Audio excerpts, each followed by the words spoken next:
बिस्मिल्लाहिर्रहमानिर्रहीम। उर्दू मेंट्री के मोअज़्ज़ज़ नाज़रीन को अस्सलाम वालेकुम। नाज़रीन मोहतरम, दुनिया में पानी के बाद सबसे ज़्यादा पिया जाने वाला मशरूब चाय है। गरीब से गरीब और अमीर से अमीर तरीन शख्स भी अपनी रोज़मर्रा ज़िंदगी में चाय का इस्तेमाल लाजमी करता है। चाय की मुख्तसर तारीख के बारे में ये वीडियो आपकी दिलचस्पी का बायस बन सकती है, तो वीडियो को आखिर तक ज़रूर देखिएगा। चाइना में एक लोक कहानी के मुताबिक जंगल में खाने वाले पौधों और जड़ी बूटियों की तलाश में निकले किसान शिनानिंग ने गलती से जहरीली अशिया नगल ली। इससे पहले कि यह जहर उसकी ज़िंदगी ख़त्म कर देते, हवा में उड़ता हुआ पत्ता उसके मुंह में आ गिरा। उसने ये पत्ता चबा लिया और उसने शिनानिंग की जान बचा ली। और यह चाय की दरियाफ्त की कहानी है। इस तरह के कदीम किस्सों की तरह यह कहानी चीन में मशहूर तो है, लेकिन असली नहीं। और चाय जहर का इलाज भी नहीं करती। लेकिन चीन के दियो मालाई किरदार शिनानिंग, जो किस्से कहानियों में चीन में ज़राअत के मौजद बताए जाते हैं, इस चीज़ की निशानदेही करती है कि चाय कदीम चीन में अहमियत रखती थी। आर्कियोलॉजिकल शवाहिद से मालूम होता है कि चाय कम से कम 6000 साल से चीन में काश्त की जाती रही है, यानी मिस्री फ़राइन के अजीम अहराम अलजीज़ा से 1500 कबल। और चीन से आने वाला चाय का यही पौधा आज दुनिया भर में काश्त किया जाता है। अलबत्ता इसका इस्तेमाल बहुत मुख्तलिफ तरीके से किया जाता था। इसको सब्ज़ी की तरह खाया जाता था या दलिए के साथ पकाया जाता था। इसका बतौर मशरूब इस्तेमाल महज 1500 साल कबल का है, जब लोगों को एहसास हुआ कि गर्म और नम करने से इसके पत्तों में एक बड़ा मुनफरिद जायका पैदा हो जाता है। इसके सैकड़ों वेरिएशन के तजर्बात के बाद स्टैंडर्ड तरीका ये निकला कि इसके पत्तों को गर्म करके दबाकर पैक किया जाता था, पीस कर पाउडर जैसी शक्ल दी जाती थी, गर्म पानी के साथ मिक्स किया जाता था और मशरूब तैयार हो जाता था, जिसको माचा कहते थे। माचा इतना मकबूल हुआ कि इसकी वजह से चीन में चाय का कल्चर नमूदार हुआ। यह शायरी और किताबों का मौजू बना, बादशाहों का पसंदीदा मशरूब बना और फनकारों के हाथ लगा।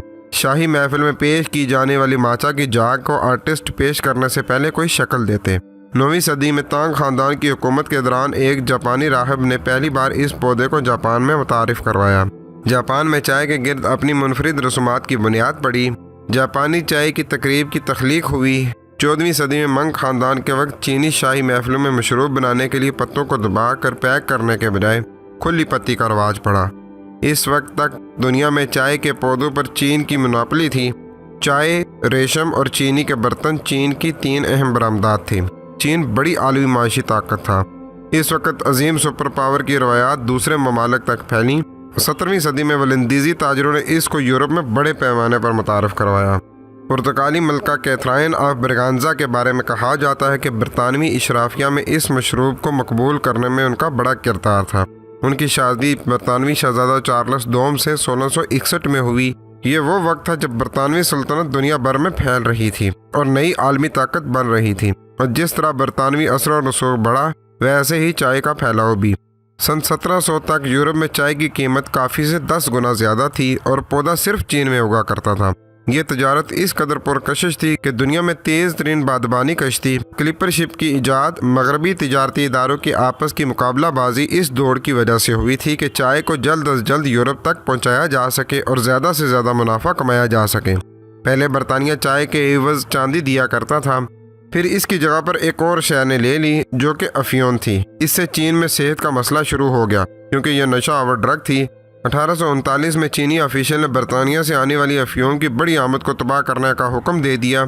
इससे बरतानिया और चीन के दरमियान पहली जंग शुरू हुई, जो 1842 तक जारी रही। इसमें शिकस्त खाकर चंग खानदान ने हांगकांग के बंदरगाह बरतानिया के हवाले कर दी और यह तजारत बरतानवी शराइत पर बहाल हो गई। इस जंग ने चीन को अगले 100 साल से ज़्यादा तक के लिए कमज़ोर कर दिया।